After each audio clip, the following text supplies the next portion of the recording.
Constituye para mí un honor y un motivo de gran satisfacción estar esta tarde aquí dando una conferencia sobre Cervantes, el más universal de los escritores en lengua española, en una de las sedes del instituto que lleva su nombre y que con tanto acierto como rigor promueve la cultura española por todo el mundo. Muchas gracias, por tanto, a los responsables de este Instituto Cervantes de Nueva Delhi por haber incluido esta conferencia mía en su rica programación. Y mi gratitud también a la doctora Viva Moria de la Universidad de Delhi, cuyas amables gestiones como intermediaria han hecho posible la celebración de este acto. Este año 2013 estamos celebrando el cuarto centenario de las novelas ejemplares que fueron publicadas en 1613. Con este motivo van a realizarse varios congresos y actividades cervantinas por todo el mundo y a lo largo de todo el año, pero me complace que las primeras de todas estén siendo estas de Delhi, ¿no? Esta conferencia, el congreso que tenemos en JNU y en Delhi University, etc. Y, por supuesto, con la colaboración del Instituto Cervantes y con la Embajada Española. Son años llenos de centenarios cervantinos. Este año, el 13, las novelas ejemplares. El año que viene, 2014, el viaje del Parnaso y el Quijote apócrifo de Avellaneda. En el 2015, la segunda parte del Quijote y las 8 comedias y 8 entremeses. En 2016, la muerte de Cervantes. Y en el 2017, el centenario de la última novela cervantina que salió póstuma, El Persiles. Estoy seguro de que en los próximos años vamos a seguir programando nuevas actividades cervantinas también aquí en la India. El equipo de investigación al que pertenezco, el Grupo de Investigación Siglo de Oro, como decía Gemma, de la Universidad de Navarra, tiene precisamente un proyecto que se titula así, Cervantes 2011-2017, porque empezamos a celebrar todas estas actividades en el 2011 y tenemos intención de seguir hasta el 2017 para conmemorar todos esos centenarios cervantinos. Y esperamos poder seguir colaborando de forma activa y fructífera con las instituciones antes mencionadas. Mi conferencia, que quiero que tenga un tono divulgativo para un público muy amplio, va a ser un recorrido panorámico por la narrativa de Cervantes, pero me detendré quizá un poquito más en las novelas ejemplares. Están presentes en la sala ilustres cervantistas, amigas, además mías, que no esperen aportaciones originales. No voy a decir nada nuevo que no se sepa sobre Cervantes. Va a ser una conferencia para el público en general. No voy a recordar ahora la biografía de Cervantes, ni siquiera en sus hitos más señalados.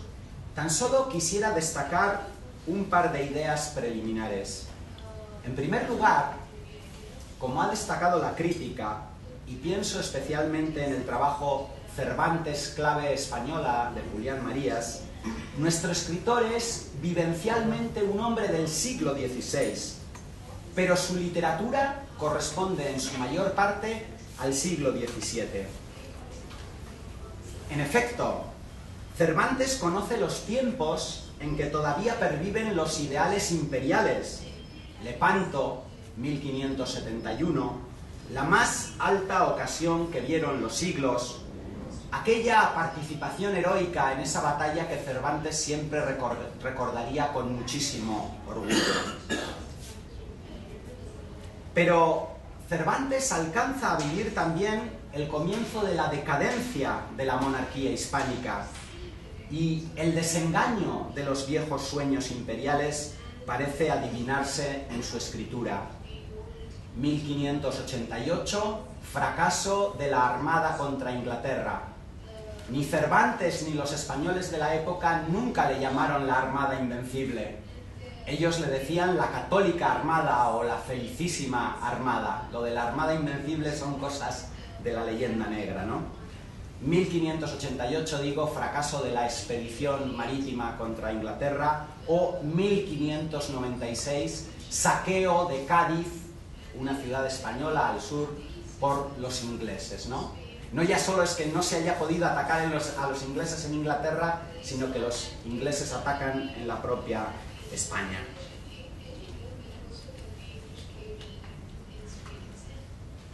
En cuanto a su literatura, si dejamos de lado algunos poemas, comedias y la novela La Galatea del año 1585, lo mejor y lo más granado de su producción se acumula en esa década prodigiosa que va de 1605 a 1615, enmarcada por las dos partes del Quijote, pero que incluye también las novelas ejemplares, El viaje del Parnaso y la publicación de su teatro completo. Cervantes vive en una época de transición en lo histórico y transición en lo literario. Son unos años, hacia 1585-1590, en los que se está empezando a producir la profesionalización del teatro en España.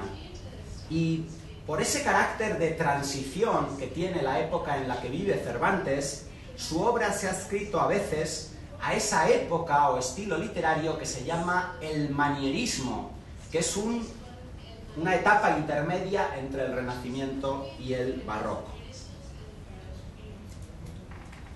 La segunda idea preliminar que quiero avanzar, y con esto ya nos vamos acercando al tema que nos ocupa, al terreno de la narrativa, es que Cervantes sabe dar un toque personal, poner una nota de originalidad en todos aquellos géneros o subgéneros literarios que aborda. En El Rufián Dichoso, una de las comedias cervantinas, hay un célebre diálogo entre la curiosidad y la comedia, donde salen a relucir los cambios que se han operado en el teatro en esos años, ¿no? Cuando ha triunfado la fórmula de Lope de Vega. Frente a un teatro acomodado a los preceptos del arte, escrito a la manera clásica, por así decir, lo que triunfa ahora es el teatro que se ajusta al gusto del público, como dijera Lope de Vega en esos versos tan conocidos del arte nuevo, ¿no? Y escribo por el arte que inventaron los que el vulgar aplauso pretendieron, porque como las paga el vulgo es justo, hablarle en necio para darle gusto. El público tiene que pagar ahora su entrada para acudir al teatro, y por tanto, si yo, Lope de Vega, quiero que mañana ese público vuelva otra vez al teatro, tengo que darle un teatro entretenido, un teatro que le guste, un teatro lleno de lances, de diversión, de peripecias.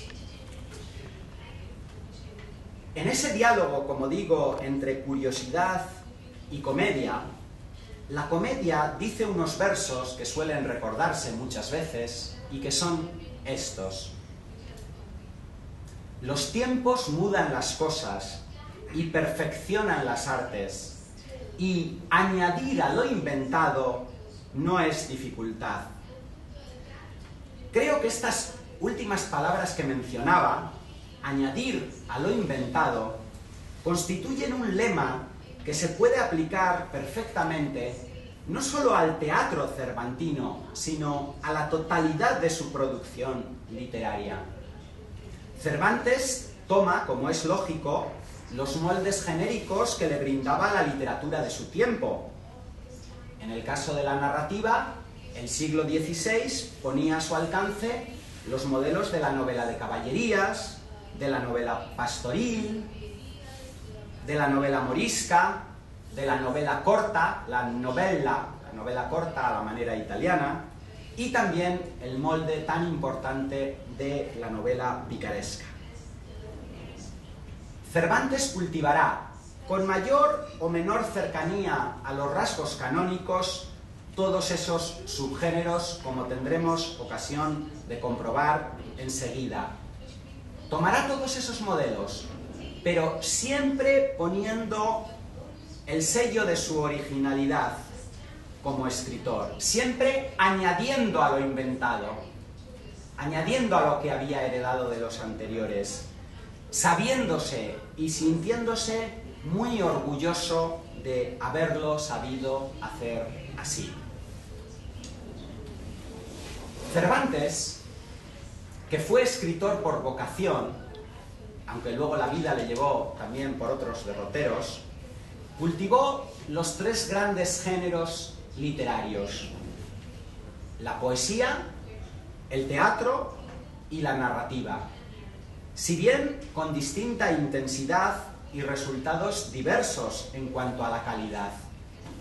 En cualquier caso, puede afirmarse con Américo Castro que todo su corpus es solidario en cuanto a temas y preocupaciones, y por eso conviene conocerlo en su conjunto para tener una visión global de su pensamiento.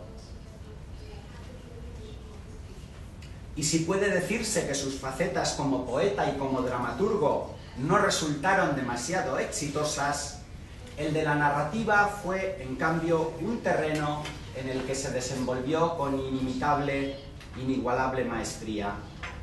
No solo mostró un enorme dominio de las técnicas tradicionales, sino que fue creador, además, de algunas de las fórmulas más novedosas del momento. Incluso, cuando retoma modelos narrativos anteriores, Cervantes siempre los renueva, dándoles ese toque personal al que antes aludía. Sus novelas, en efecto, rezuman originalidad, y él mismo, en El viaje del Parnaso, elogió su capacidad de imaginación novelesca.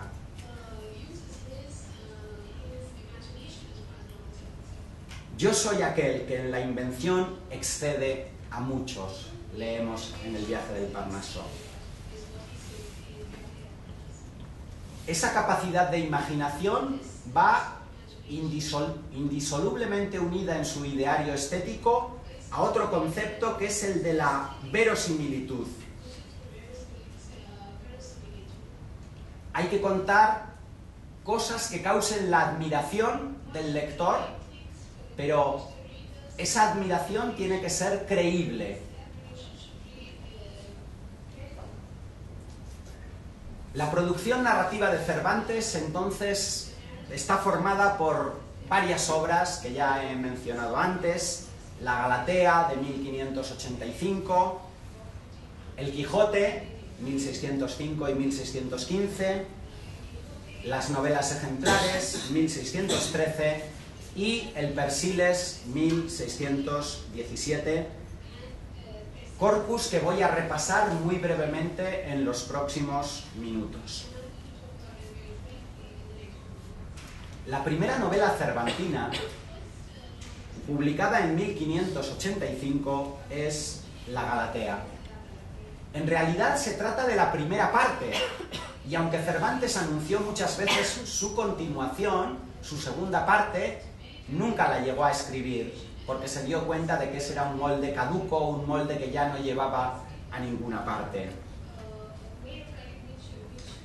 De todos los géneros en boga durante el siglo XVI, la novela de caballerías, como el Amadís, la novela morisca, como el Abencerraje, la novela picaresca, como el Lazarillo, Cervantes elige para su primer trabajo literario de fuste el modelo pastoril, cuyos representantes más conocidos eran, en España, las Dianas de Montemayor y de Gil Polo, escritas a su vez sobre el molde italiano de la Arcadia de Sannazaro.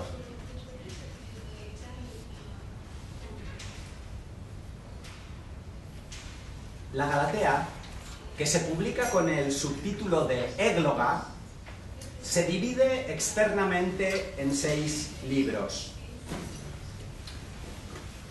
Aquí tenía un pequeño resumen del argumento, pero creo que bastará con decir que lo que cuentan las novelas pastoriles y también la Galatea de Cervantes son casos, historias de amores, de desamores, de celos que se desarrollan entre pastores, pero no unos pastores rústicos, unos pastores vulgares y groseros, como los que a veces presenta la realidad. Son unos pastores literarios absolutamente idealizados.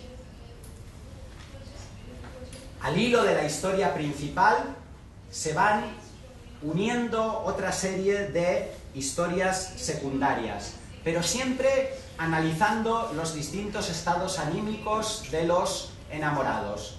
Los celos, la ausencia, el dolor, la pena, la ingratitud, la tristeza, la desesperanza, la locura, etc. La concepción del amor que se maneja está sumamente idealizada, de acuerdo con lo que es habitual en el género pastoril. Se trata de un amor espiritual que responde a las teorías neoplatónicas. Un amor condenado al dolor y al sufrimiento más que a la dicha. Los personajes de la novela, aunque se esconden bajo el disfraz pastoril, no son en realidad rústicos pastores, sino trasuntos de los enamorados cortesanos que se expresan en un léxico muy culto, muy estilizado, altamente poético, cargado de imágenes y metáforas petrarquistas y neoplatónicas. Además, como era habitual en el subgénero pastoril, la prosa se mezcla con el verso. Cervantes incluye en la Galatea unas 80 composiciones poéticas, sonetos, canciones, octavas reales, entre ellas el extenso Canto de Calíope, que le sirve como vehículo para introducir sus juicios de valor sobre los poetas contemporáneos. En la época era muy inusual, muy poco frecuente, que los escritores publicasen un volumen con sus poesías. La forma de circulación de la poesía era oral, se leían los poemas en las tertulias, en los encuentros de los escritores, o cuando una de esas poesías le gustaba a una persona, se hacía una copia manuscrita. La poesía circulaba oral o en copia manuscrita. ¿Qué opciones tenía un escritor para dar a conocer sus poesías que tenía guardadas en el cajón? Insertarlas dentro de otro libro, un libro narrativo, viniendo más o menos a cuento, ¿no? Con mayor o menor acierto, con mayor o menor relación con la historia que nos está contando. Y así tenemos que Cervantes incluye poemas suyos en la Galatea, porque así lo pide el género, pero también en el Quijote, en varias de las novelas ejemplares, en el Persiles, etc. Este idealizado mundo pastoril será retomado por Cervantes en el Quijote, por ejemplo en el episodio de Marcela y Grisóstomo, en la historia de Leandra, en los episodios de las bodas de Camacho y la fingida Arcadia, sin olvidar la posibilidad que se le ofrece a Don Quijote de convertirse en el pastor Quijotiz y retirarse al campo a vivir como pastor. Esto en la segunda parte. La mayoría de las veces, esta reaparición de lo pastoril presentará un tono paródico, que debemos relacionar con las bromas de Berganza, un perro que habla en una de las novelas ejemplares de Cervantes, ¿no?, contra el género bucólico. En el coloquio de los perros, este perro llamado Berganza hace una serie de bromas, de críticas a la novela pastoril. Cervantes ya se ha dado cuenta a esas alturas de que no funciona ese modelo y ya no le sirve, y por eso Cervantes nunca escribió la segunda parte de la Galatea, aunque la había prometido varias veces. Bien, ya he dicho que el estilo de la Galatea es artificioso y retórico, y en ocasiones nos brinda algunos pasajes con un lenguaje de subida belleza, tanto en la prosa como en el verso. Cabe destacar que, como sucede en otras ocasiones, Cervantes sabe ir más allá de los modelos imitados y añadir elementos novedosos. Esta es una idea que voy repitiendo como una especie de leitmotiv, ¿no? Cualquier modelo narrativo que Cervantes toma, él lo adapta, lo personaliza, pone su sello de originalidad. Por ejemplo, aunque sus personajes no dejan de ser tipos convencionales, su caracterización psicológica es un poco más compleja y variada, porque, por ejemplo, Cervantes introduce en la Galatea elementos trágicos que no solía ser habitual en el género. Así, por ejemplo, es capaz de ofrecernos el asesinato de Caíno por Lisandro, y este hecho, presentar un crimen, un asesinato en medio de ese idealizado ambiente de pastores, es una novedad absoluta que dinamita, que rompe por completo los cánones del género. Bien, en cualquier caso, pese a esta original renovación del género que lleva a cabo Cervantes, que no está reñida con el aprovechamiento de todos los elementos de la tradición, no parece que la Galatea tuviera mucho éxito si nos atenemos al hecho de que apenas alcanzó nuevas ediciones en los años sucesivos.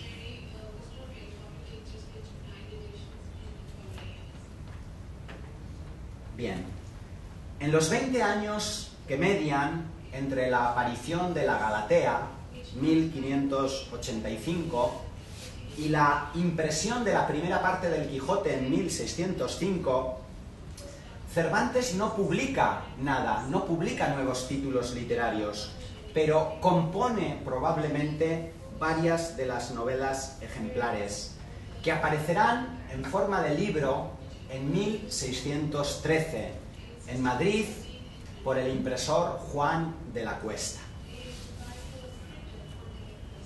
Esta colección de 12 novelas cortas, sin un marco externo, es lo más alto de la estaba en lo más alto de la estimativa literaria de Cervantes. Cervantes estimaba muchísimo estas novelas cortas, que además tuvieron un éxito enorme. A lo largo del siglo XVII se alcanzaron más de 60 ediciones de estas novelas ejemplares de Cervantes, incluidas las traducciones a otros idiomas.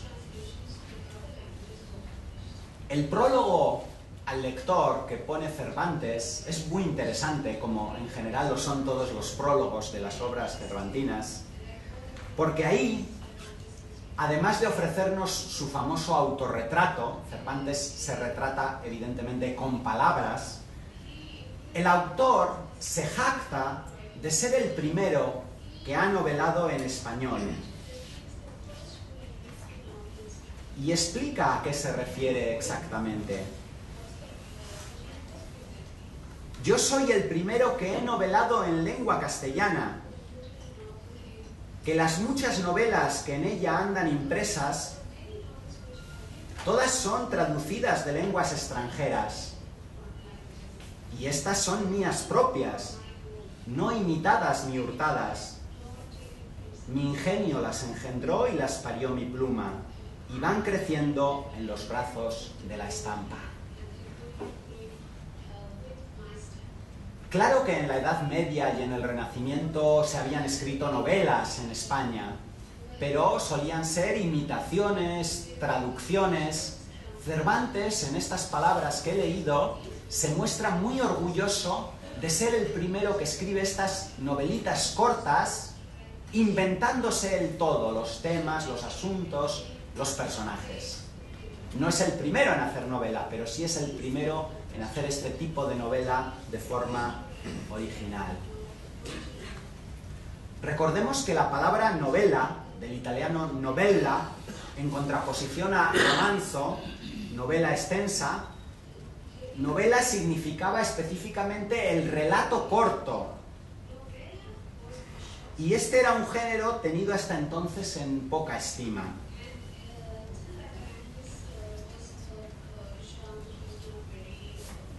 Cervantes tiene razones para sentirse orgulloso pues es él quien introduce la palabra en español y crea de alguna manera el género. Como vengo diciendo, Cervantes recibe, por supuesto, el influjo de los novelistas italianos, Boccaccio, los imitadores del siglo XVI, como Bandello o Erizzo, pero, como ha destacado la crítica, innova en esta materia en varios puntos. Así, enriquece las historias con diversos episodios y peripecias, busca la nacionalización de asuntos y personajes, concede gran importancia al diálogo, que da soltura a la narración, elimina los elementos maravillosos y sobrenaturales y, por el contrario, introduce la vida real, humanizando los relatos y haciéndolos verosímiles. De nuevo nos aparece este concepto de verosimilitud literaria que tan importante es en el ideario estético de Cervantes. ¿Por qué aplica Cervantes este adjetivo de ejemplares a sus novelas?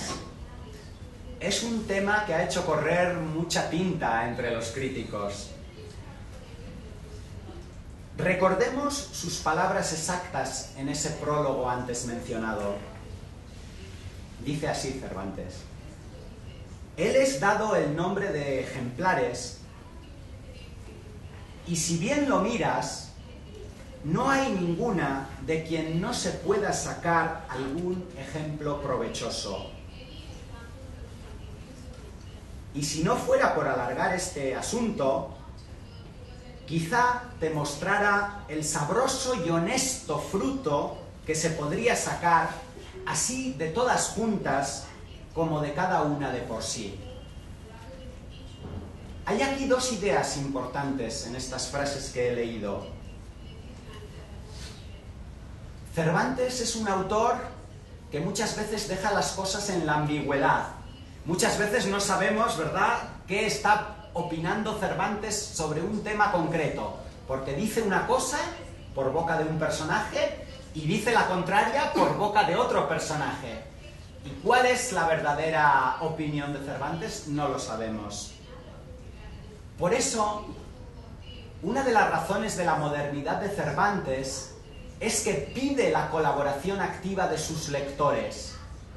Eso lo vemos en esta frase que yo he leído, cuando dice que si bien lo miras, el lector tiene que mirar bien, tiene que leer atentamente para captar lo que quiere decir el escritor.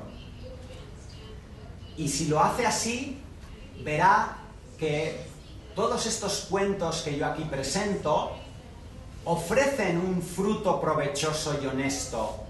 Es cierto que se presentan crímenes, es cierto que hay amores contrariados, es cierto que a veces se presentan personajes de baja estofa y ejemplos muy poco recomendables, pero es que los ejemplos que una persona nos puede mostrar pueden ser ejemplos positivos para imitarlos o ejemplos negativos para evitarlos, para no imitarlos. Otro detalle interesante de esta frase que he leído es el final, cuando dice que se verá que se puede sacar honesto fruto así de todas juntas como de cada una de por sí.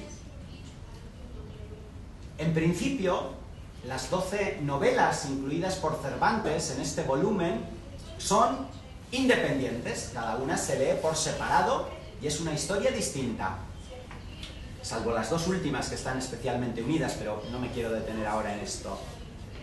Sin embargo, la crítica, al estudiarlas en conjunto, ve que tocan unos temas parecidos, ve que una historia que está al principio tiene su paralelismo, su espejo en una historia que está al final, es decir, que hay puentes, que hay conexiones, y hay críticos que opinan que en realidad las 12 novelas ejemplares no hay que leerlas de forma independiente, una por una, sino que todas ellas forman un corpus único, un corpus orgánico, ¿no? No es la suma de 1 más 1 más 1 hasta 12, sino que la suma es más compleja, ¿no? Bueno, digámoslo, por explicarlo de esta manera. También se ha discutido mucho hasta qué punto Cervantes es sincero al declarar el propósito moralizador de sus novelas ejemplares. Si es sincero o si en realidad las suyas son las palabras de un hipócrita que está buscando eludir sin problemas la acción de la censura. Porque, como decía antes, hay en estas novelas ejemplares algunos pasajes bastante escabrosos, expresiones subidas de tono, etc. Es como si de alguna manera Cervantes se estuviese curando en salud, se estuviese adelantando a posibles críticas, ¿no? Y por eso él se explica de esa manera en el prólogo. También, como ha explicado Jorge García López, editor moderno y muy competente de las novelas ejemplares, para un receptor, para un lector de principios del siglo XVII, la palabra novela, en este sentido de relato corto, le traía inmediatamente a la cabeza, al recuerdo, el Decamerón de Boccaccio, tan lleno de historias picantes, subidas de tono, etc. Por lo tanto, ese sintagma, novelas, pero ejemplares, era como una especie de contradicción en los términos, ¿no? Si era novela, en principio no podía ser ejemplar, y por eso Cervantes lo tiene que justificar y tiene que dar sus explicaciones en el prólogo. Hay otro detalle también muy interesante. Esto quizá interesa más a los críticos que al lector común, ¿no? Dos de las novelas que aparecen en ese volumen se nos han conservado también por otra vía, se nos han conservado en un manuscrito, el manuscrito llamado Porras de la Cámara.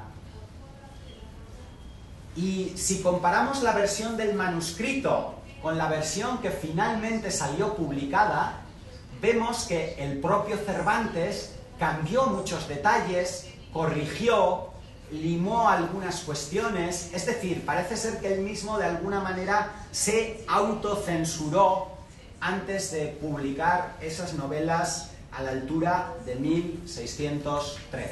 Esto lo vemos de una forma muy clara, por ejemplo, en el cambio que se da en el desenlace del celoso extremeño, ¿no? En un caso se consuma el adulterio y en otro no. Bien. Los títulos de las 12 novelas ejemplares son La gitanilla, El amante liberal, Rinconete y Cortadillo, La española inglesa, El licenciado Vidriera, La fuerza de la sangre, El celoso extremeño, La ilustre fregona, Las dos doncellas, La señora Cornelia, El casamiento engañoso y El coloquio de los perros. Estas dos últimas unidas sin solución de continuidad. Este orden en que he leído yo los títulos es el orden en el que aparecen en el volumen, aunque no tenemos muchos datos para saber en qué fechas fueron escritas todas estas novelas. Probablemente Cervantes las escribió en el periodo que va de 1585 hasta 1605, primera parte del Quijote.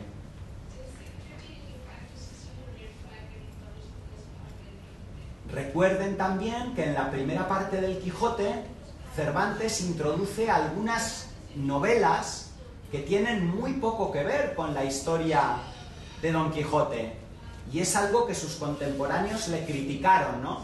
¿Por qué has puesto aquí estas novelas que no guardan relación con la historia de Don Quijote?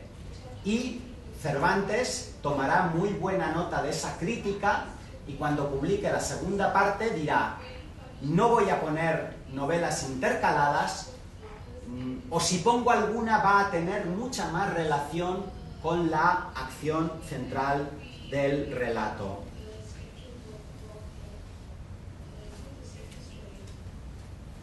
Por otra parte, esas novelas cortas que hubiese podido meter en el Quijote de 1615 ya las había sacado en un volumen en 1613, este de las novelas ejemplares que estamos comentando. Por lo tanto, busca otro formato para darles salida.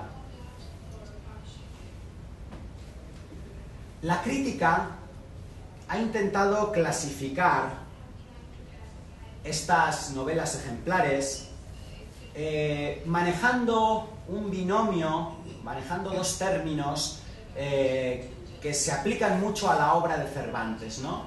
A Cervantes le atraía por igual lo ideal, lo maravilloso, lo fantástico, y por otro lado le atraía mucho también el retrato de la realidad cotidiana, de lo costumbrista. Por eso la crítica ha separado las novelas ejemplares en unas más que tienden hacia lo ideal, otras que están más apegadas a lo realista, y un tercer grupo que está intermedio entre lo ideal y lo real. Pero son cuestiones complejas que creo que ahora no interesa seguir desarrollando.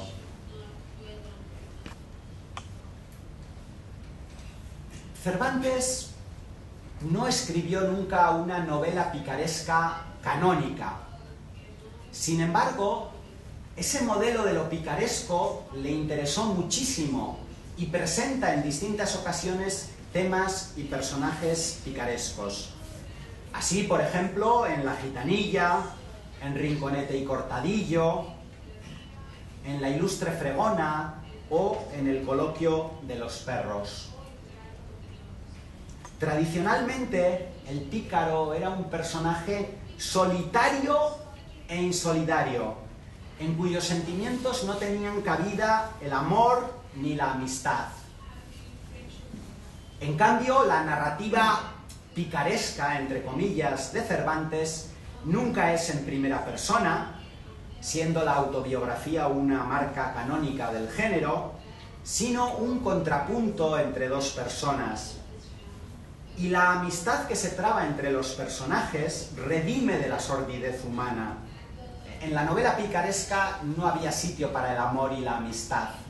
En la novela más o menos picaresca que cultiva Cervantes sí hay lugar para el amor, para la amistad, para los buenos sentimientos.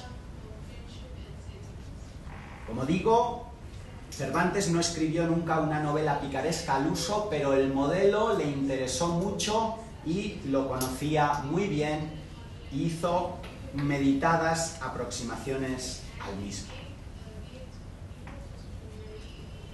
Bien, vamos avanzando en la obra de Cervantes. A partir de ahora ya seré más breve.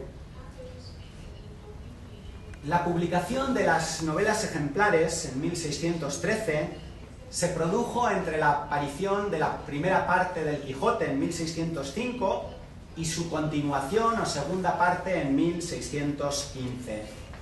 No puedo detenerme ahora a detallar, ni siquiera de forma muy resumida, toda la riqueza y complejidad narrativa de esta obra maestra. Baste con decir que la historia protagonizada por el hidalgo Alonso Quijano, transformado por la locura y la fuerza de la imaginación en el caballero andante Don Quijote de la Mancha, convirtió a su autor en el padre de la novela moderna. El propósito declarado de Cervantes para escribir su libro es el de parodiar el género de las novelas de caballerías, que habían degenerado mucho y eran relatos llenos de disparates. Pero es obvio que el Quijote es más, mucho más, que una parodia genial. La perfecta construcción de Don Quijote, un personaje complejo, loco, entreverado de cuerdo, un verdadero héroe problemático, unida al alarde estructural y de técnicas narrativas empleadas, multiperspectivismo, ironía, distanciamiento, son elementos que dan como resultado una de las más grandes obras de la literatura universal. Recibido en su tiempo como un libro cómico, de entretenimiento, Don Quijote y Sancho son figuras risibles, personajes ridículos de los que todos pueden burlarse y reírse a su costa. Son como bufones de alguna manera, ¿no? Por ejemplo, cuando están en la segunda parte en el Palacio de los Duques, son como los bufones que utilizan estos duques para reírse a su costa, ¿no? Digo que esta fue la recepción que tuvo el Quijote en el siglo XVII. Un libro y un personaje esencialmente cómicos. Sin embargo, poco a poco y con el transcurso de los siglos, y ya desde el siglo XVIII, tanto la novela como el personaje se fueron cargando de profundos valores simbólicos y complejos, acumulando multitud de lecturas e interpretaciones. La galería de personajes principales y secundarios, el conjunto de historias amenas y episodios interesantes que encierra en sus dos partes, son de una riqueza verdaderamente impresionante. Todavía más, como se ha afirmado, en el Quijote está compendiada toda la España de Cervantes, de la que es un magnífico reflejo. Reflejo pasado desde luego por el tamiz de lo literario. En fin, con toda razón, se ha considerado que el Quijote es a la vez la genial síntesis de todas las modalidades narrativas de su tiempo y el punto de partida de toda la novelística posterior. La última narración cervantina, vamos terminando ya, los trabajos de Persíles y Sigismunda, publicada póstumamente en 1617, recuerden, Cervantes muere en 1616, el Persíles se publica al año siguiente, pertenece al género de la novela bizantina o de aventuras griegas.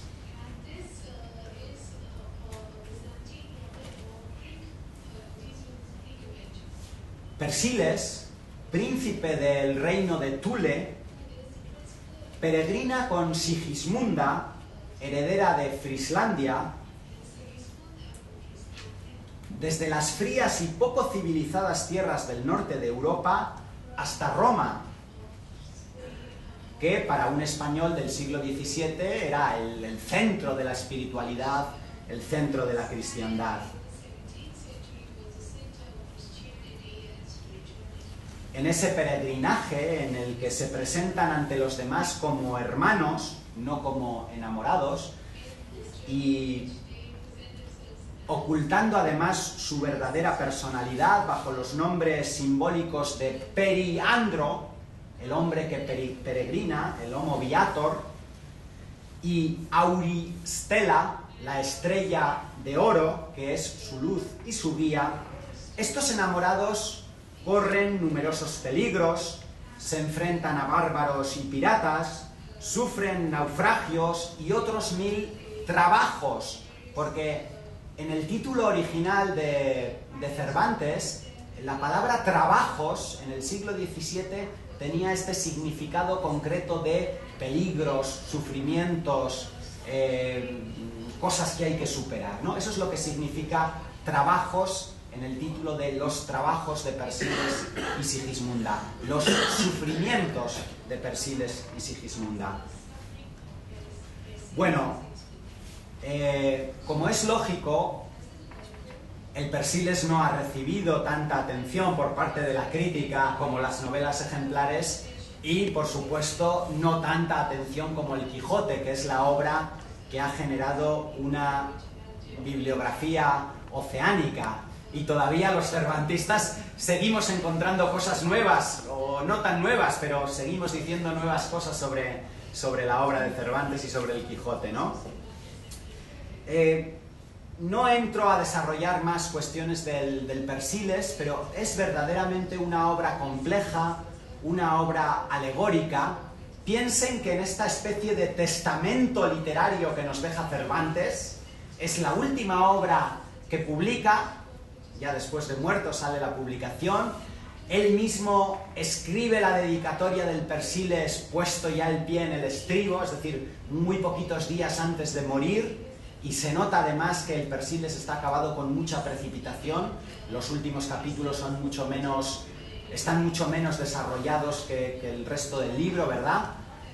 Es un libro verdaderamente interesante, muy poco conocido, salvo por los cervantistas que lo leemos, pero no es un libro que se conozca, y sin embargo merece mucho la pena acercarse a él. De hecho, no sería hasta el siglo XX, con Azorín, uno de los escritores de la denominada generación del 98, ¿verdad?, en España, quien empezaría a llamar la atención sobre el olvido en que estaba esta obra. Bueno, no quiero abusar de su paciencia, voy a finalizar ya. Recordaré simplemente un par de ideas que me parecen esenciales. Primero, Cervantes cultivó todos los géneros literarios de su época, y en eso hizo lo mismo que hacían sus contemporáneos escritores. Escribió poesía porque la poesía le gustaba, pero, como él mismo dice irónicamente, la poesía fue la gracia que no quiso darme el cielo, ¿no? Evidentemente, Cervantes no ha pasado a la historia de la literatura como poeta, aunque algunos de sus versos son buenos, pero no es tan bueno como Lope, o como Quevedo, o como Góngora en el terreno de la poesía. Cervantes fue también un hombre de teatro. Conocía y le gustaba el mundo de la farándula. Sabía mucho de la vida teatral del momento, conocía a actores, a directores de compañías, y en el conjunto de su obra, aquí y allí, va dejando caer muchas pistas, muchas indicaciones, muchos datos que nos confirman que Cervantes estuvo muy interesado por el teatro. Él mismo escribió teatro, él dice que compuso hasta 30 comedias, solamente que en el teatro se encontró enfrente con Lope de Vega, el monstruo de naturaleza que se alzó con el cetro de la monarquía cómica, ¿no? Lope cultiva una fórmula nueva para ese público que va al corral pagando su entrada y que quiere diversión, y frente a esa fórmula exitosa de Lope, el teatro a la manera antigua, por así decir, que quería hacer Cervantes, era un callejón sin salida, era un camino cerrado. Pero también intentó el camino del teatro, donde nadie le puede discutir la maestría, es en el terreno de la narrativa. Ya he dicho antes que, aunque a veces también esta etiqueta se discute, pero se le suele aplicar a Cervantes el marchamo, la etiqueta de creador, padre de la novela moderna. Se dice que cualquier novelista posterior a Cervantes, de forma consciente o inconsciente, directa o indirectamente, está bebiendo de Cervantes y del Quijote. Pero yo me atrevo a decir todavía algo más. Aunque Cervantes no hubiera escrito el Quijote, que es mucho decir, todavía Cervantes seguiría siendo un gran narrador, un maestro de la narrativa en lengua española, por el Persiles y por las novelas ejemplares. Muchas gracias.